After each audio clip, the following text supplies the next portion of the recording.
As usual ഞാൻ camera നോക്കിയതിന് ശേഷമാണ് എന്തിനെ പറ്റി സംസാരിക്കേണ്ടതെന്ന് ആലോചിക്കുന്നത്. എൻ്റെ തല എങ്ങനെയാണ് ഗൈസ്, ക്യാമറ ഓൺ ചെയ്താൽ എൻ്റെ വായി തുറക്കുള്ളൂ. അപ്പോൾ ഞാൻ ക്യാമറയിൽ തന്നെ നോക്കുമ്പോൾ ഇതെൻ്റെ അച്ഛൻ്റെ അമ്മേൻ്റെയും വീട്ടിലാണ് ഞാനിന്നുള്ളത്. പെട്ടെന്ന് എൻ്റെ തലയിൽ വന്ന ചില കാര്യങ്ങൾ പറയാം. ഞാനൊരു 17 വയസ്സ് വരെ നാട്ടിൽ നിന്നിട്ടുള്ളൂ. അതിനുശേഷം മംഗലാപുരത്തായിരുന്നു എൻ്റെ കോളേജ് എഡ്യൂക്കേഷൻ. അത് കഴിഞ്ഞ് നേരെ എയർഫോഴ്സ് ഓഫീസറെ കല്യാണം കഴിച്ചതുകൊണ്ട് നാട്ടിലധികം നിൽക്കാനുള്ള അവസരം കുറവ് തന്നെയായിരുന്നു. ഇരിക്കട്ടെ.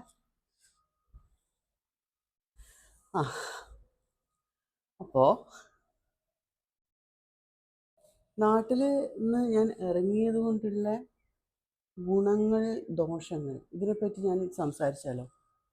ഗുണങ്ങൾ എന്താണെന്ന് വെച്ചാൽ, ഞാൻ നാട്ടിലുണ്ടാകുമ്പോൾ എനിക്ക് ഭയങ്കര ബോഡി കോൺഷ്യസ് ആയിരുന്നു.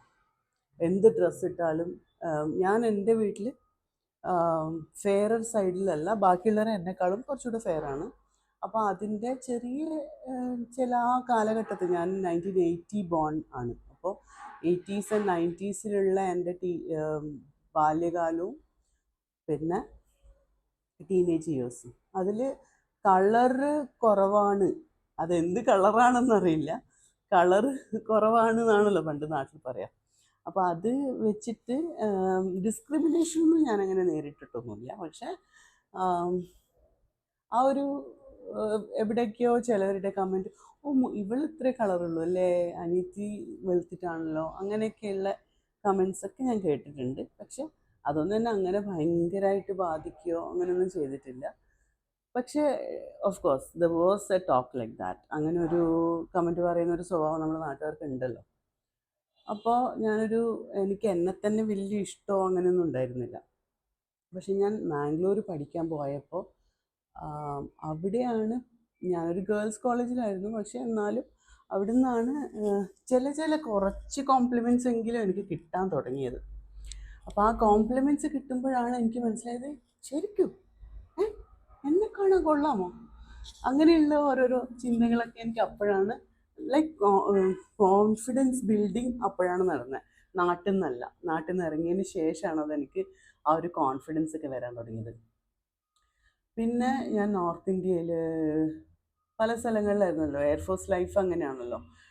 Wherever my husband is posted, അവിടെയൊക്കെ ഓൾമോസ്റ്റ് ഇന്ത്യയിലുള്ള എല്ലാ ആൾക്കാരെയും നമ്മൾ കാണും, അവർ കൂടെ ജീവിക്കും. കാണുന്ന മാത്രമല്ല, യു ആർ ലിവിങ് വിത്ത് ദം. എല്ലാ എയർഫോഴ്സ് സ്റ്റേഷനിലും 2 years 3 years.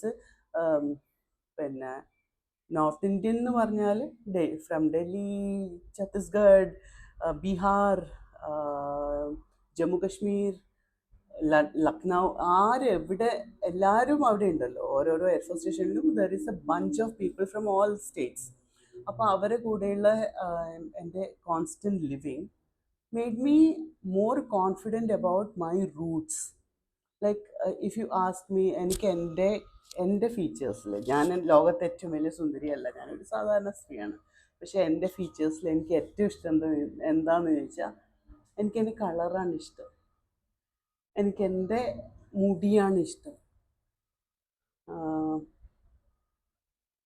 ഐ തിങ്ക് എൻ്റെ favourite things about me is my colour and my hair. അത് ആദ്യമൊക്കെ നോർത്ത് ഇന്ത്യയിലൊക്കെ പോകുമ്പോൾ എല്ലാവർക്കും സ്ട്രെയിറ്റ് ഹെയർ ആണ്. ആ സമയത്ത് സ്ട്രെയിറ്റ് ഹെയർ ആണ് ഭയങ്കര fashion. Curly hair accepted and celebrated ആയിട്ട് ഇപ്പോൾ കുറച്ച് കാലമല്ലേ ആയിട്ടുള്ളൂ. അപ്പോൾ എല്ലാവരും പറയും, നമുക്ക് സ്ട്രെയിറ്റൻ യുവർ ഹെയർ, എന്തുകൊണ്ട് ചെയ്തുകൂടാ? പക്ഷെ അപ്പോഴും എനിക്കറിയായിരുന്നു, this is my natural thing and I like it this way. Love my hair actually. അപ്പോൾ ആ ഒരു സെൽഫിനെ ലവ് ചെയ്യാൻ, സെൽഫിനെ അക്സെപ്റ്റ് ചെയ്ത് ഇഷ്ടപ്പെടാനുള്ള കറേജൊക്കെ കിട്ടിയത് സത്യം പറഞ്ഞ നാട്ടിൽ നിന്ന് പോയതിന് ശേഷം തന്നെയാണ്. അതുവരെയും സെൽഫിലോട്ട് നോക്കാനും എനിക്ക് ഇഷ്ടപ്പെടാമോ എന്ന് കംപ്ലീറ്റ്ലി വിശ്വസിക്കാനുമുള്ള ഒരു ബുദ്ധിമുട്ട് അനുഭവിച്ചിട്ടുണ്ടായിരുന്നു. അതിപ്പോൾ നാട്ടിൽ ഞാൻ തിരിച്ചു വരുമ്പോൾ എനിക്ക് നന്നായിട്ട് മനസ്സിലാവുന്നുണ്ട്, how much have I accepted myself. പണ്ടത്തെ ഞാനും ഇപ്പോഴത്തെ ഞാനും നോക്കുമ്പോൾ ഭയങ്കര വ്യത്യാസമുണ്ട്.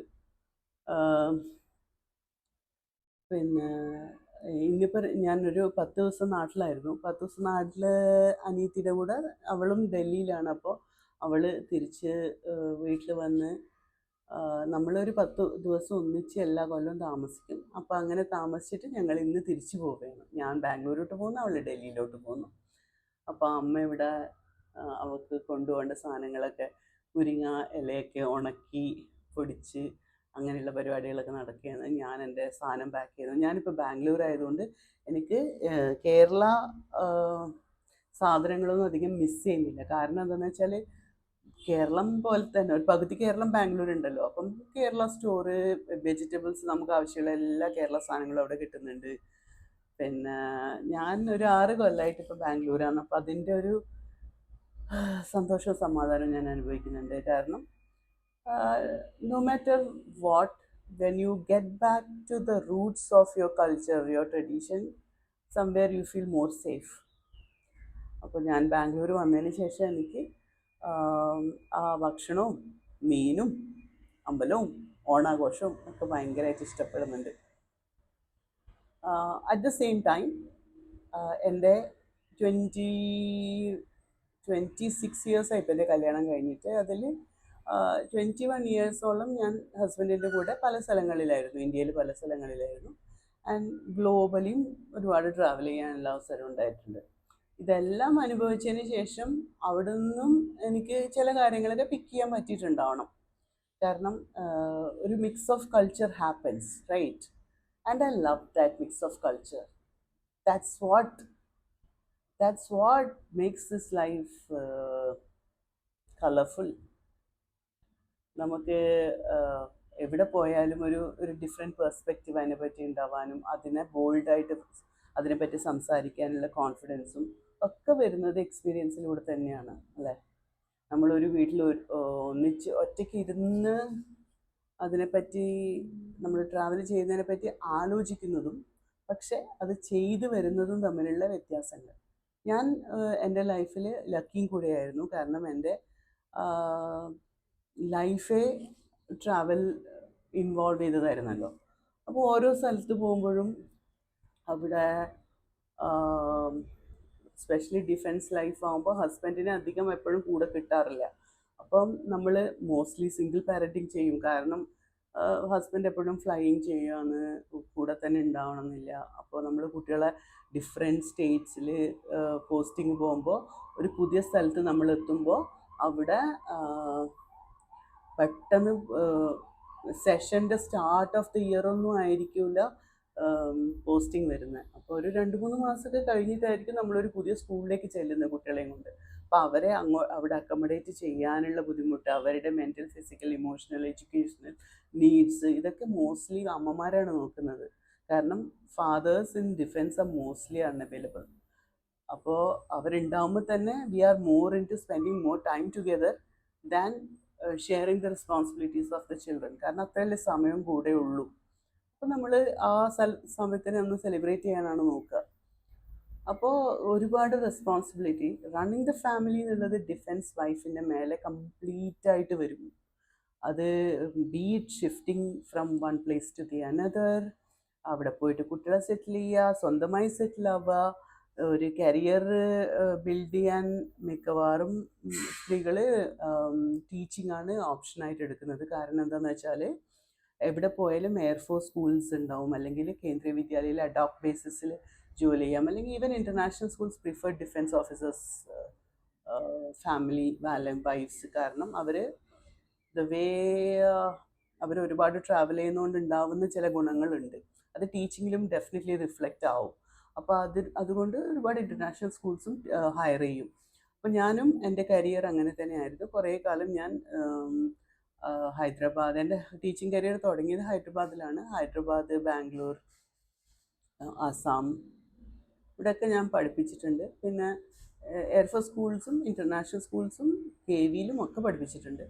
പക്ഷേ ആ കരിയറും ഭയങ്കര ഹെവി ആയിട്ട് തോന്നും. കാരണം being family of A defence person it self is A job. അപ്പോൾ ഇറ്റ്സ് നോട്ട് ലൈക്ക് ഒരു ഹോം മേക്കർ, ജോലി ചെയ്യാത്ത ഒരു ഡിഫൻസ് ഓഫീസേഴ്സിൻ്റെ വൈഫ് പറയുന്നത് she's definitely home maker, but ഒരു സിമ്പിൾ ഹോം മേക്കിംഗ് മാത്രമല്ല അവരിൽ നിന്ന് ഡിമാൻഡ് ചെയ്യപ്പെടുന്നത്.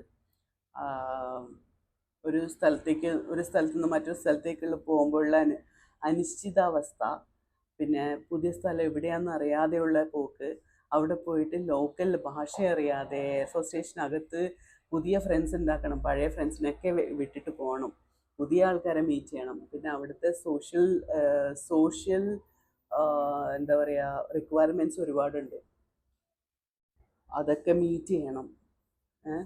പിന്നെ സ്വന്തമായിട്ട് പേഴ്സണാലിറ്റി ഡെവലപ്മെൻറ്റ്, ലാംഗ്വേജ് ലേണിങ്, പിന്നെ എന്താ പറയുക സോഷ്യൽ സ്കിൽസ്, ഇതൊക്കെ ഒരുപാട് വർക്ക് ചെയ്തിട്ടാണ് നമ്മൾ ഓരോ സ്ഥലവും ഓരോ പുതിയ സ്ഥലവും പിന്നിടുമ്പോൾ നമ്മൾ ഇതൊക്കെ ഗെയിൻ ചെയ്തുകൊണ്ടിരിക്കുകയാണ്. അപ്പോൾ ഈ ഒരു ജേണി എന്നെ നാട്ടിൽ നിന്ന്, ഞാനിപ്പോൾ പറഞ്ഞില്ലേ, നാട്ടിൽ നിന്ന് പോകുമ്പോൾ ഞാൻ ഈ കളറ്, മറ്റേ മുടി, ഇതിൻ്റെയൊക്കെ ബോഡി ഷേമിങ്,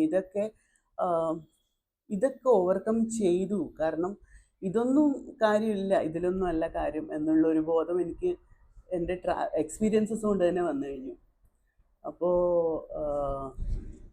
എന്താ പറയുക, പിന്നെ വേറൊരു കാര്യം എന്താണെന്ന് വെച്ചാൽ, ട്രാവൽസ് ജോബ് റിലേറ്റഡ് മാത്രമല്ല, സോളോ ട്രാവൽസ് കൂടെ ലേഡീസ് ചെയ്യണം. അത് ഭയങ്കര ഇമ്പോർട്ടൻ്റ് ആണ്. ഞാൻ എൻ്റെ ഹസ്ബൻഡിൻ്റെ സപ്പോർട്ടോടു കൂടി ഒരു സ്ഥലത്ത് നിന്ന് മറ്റൊരു സ്ഥലത്തേക്ക് ട്രാവൽ ചെയ്തപ്പോഴും, ഞാൻ എൻ്റെ സോളോ ട്രാവൽസിൽ ഒറ്റയ്ക്ക് ചെയ്തപ്പോഴുമുള്ള വ്യത്യാസം എന്താണെന്ന് വെച്ചാൽ, നമ്മളൊരു പുതിയ സ്ഥലത്ത് പോകുമ്പോൾ അവിടുത്തെ റൂം ഒരു check in to the hotel itself is a task.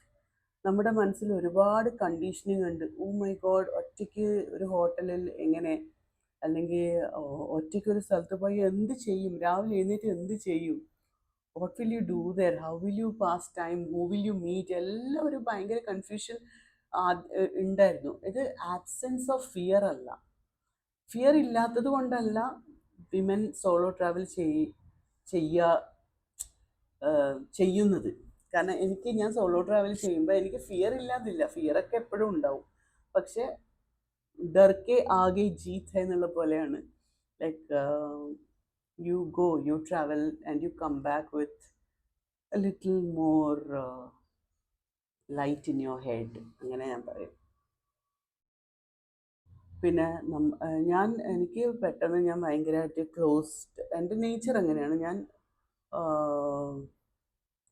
ഭയങ്കര sometimes I go very into myself. അപ്പോൾ അവിടെ നിന്ന് നമ്മളെ തന്നെ ഒരുപാട് കോൺസെൻട്രേറ്റ് ചെയ്ത് തിങ്കിങ്, അത് വേണ്ടെന്നല്ല, അത് വേണം, പക്ഷെ അതിനെ നമ്മൾ ബ്രേക്ക് ചെയ്യണം. That shouldn't become a pattern. So whenever I do things on my own, travel on my own, go to new places on my own, do things on my own, അത് എന്നെ ആ പാറ്റേൺ ബ്രേക്ക് ചെയ്യാൻ definitely help ചെയ്യുന്നുണ്ട് എന്ന് ഇന്ന് ഞാൻ മനസ്സിലാക്കുന്നത്. അത് ചെയ്യുന്ന സമയത്തും അങ്ങനെ എന്നെ ഞാൻ പുഷ് ചെയ്യുന്ന സമയത്തും എനിക്കത് മനസ്സിലാവുന്നുണ്ടായിരുന്നില്ല. Why am I doing this, how is it going to help me. കാരണം ആ സമയത്ത് ഞാൻ ഭയങ്കര ഒരു ആൻഷ്യസ് സ്റ്റേറ്റ് ഓഫ് മൈൻഡിലൊക്കെ ആയിരിക്കും.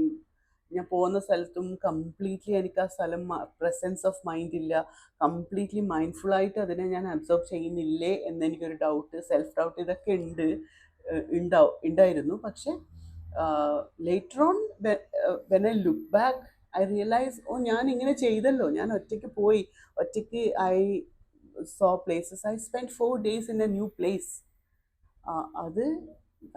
അതെന്തോ ഒരു ഭയങ്കര കോൺഫിഡൻസ് തരുന്നുണ്ട്. So I definitely would recommend solo travels, especially women. ഞാൻ ഈ ക്യാമറ എടുത്തത് എന്തിനായിരുന്നു എന്ന് ഇപ്പം എനിക്ക് ഓർമ്മയില്ല. ഞാനിങ്ങനെയാണ് ഗൈസ്, എനിക്ക് വായി തോന്നുന്നതൊക്കെയാണ് പറയുന്നത്. പിന്നെ that's why I call myself a no niche person. കാരണം even planning a video doesn't work always for me. For me, it's like flowing with my thoughts in front of the camera. Whatever comes in my mouth, I keep talking. അപ്പോൾ ഇന്നത്തെ വീഡിയോയിൽ എന്തെങ്കിലുമൊക്കെ നിങ്ങൾക്ക് കിട്ടിയോ? ആർക്കറിയാം. ഒന്നുമില്ലെങ്കിൽ നല്ല സാരിയല്ലേ, നല്ലതല്ലേ? ഇത് ഞാൻ എവിടെ നിന്നാണ് വാങ്ങിച്ചതെന്നറിയാം. എൻ്റെ ഹസ്ബൻഡ് ഇപ്പോൾ വിജയവാഡ എന്ന് പറഞ്ഞൊരു സ്ഥലത്ത് അവിടെയാണ് ഫ്ലൈയിങ് ചെയ്യുന്നത്. അപ്പോൾ ഞാൻ വെൻ ടു വിസിറ്റ് ഹിം. അപ്പോൾ അവിടുന്ന് വാങ്ങിച്ചതാണ് വിജയവാഡയിൽ നിന്നുള്ള മംഗൾഗിരി കോട്ടൺ സാരീസാണ്. So I love this colour combination. ഇത് സത്യം പറഞ്ഞ് ഞാൻ എൻ്റെ അമ്മയ്ക്ക് ഗിഫ്റ്റ് ചെയ്തതാണ്. പക്ഷേ ഇന്നൊരു വീഡിയോ എടുക്കാൻ വേണ്ടിയിട്ട് കട്ടെടുത്തു. കൊള്ളാമല്ലേ? ശരി, അപ്പോൾ ഇന്നത്തെ വീഡിയോ ഇവിടെ അവസാനിപ്പിക്കുന്നു. I'll come up with another in the next video. Bye bye. Take care.